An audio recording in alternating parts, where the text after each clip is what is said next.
That's the entrance of Address House. Pagpasok niyo pa lang po sa main gate nila, makikita niyo na po ang napakadaming puno ng mansanas. Nung time po na nagpunta kami dyan, bali namumulaklak pa lang po ang puno ng mansanas. Hitik na hitik po sa bulaklak. Tsaka po ang bango ng bulaklak niya. Pag inamoy niyo po siya, smell rose. Napakaliliit lang po ng puno niya. Sabi po na nag-tour guide sa amin, by October daw po ang harvest nito. Kaya nga po plano namin, balak namin bumalik ng October. Tingnan nyo naman po, napakalawak ko. Pagpasok nyo pa lang talaga mabubusog na kayo sa mansanas. Kung may bunga na sana, mas maganda. Wala sa plano. So nag-search lang kami sa Google kung saan kami pwedeng lumibot. At dito nga po kami napadpad.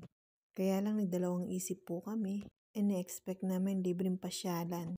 Noon po pala may entrance fee pala. 7 or 8 pounds yata po per head. So, pero may package po sila per family. Ang ginawa po namin per family, bali 4 po kami.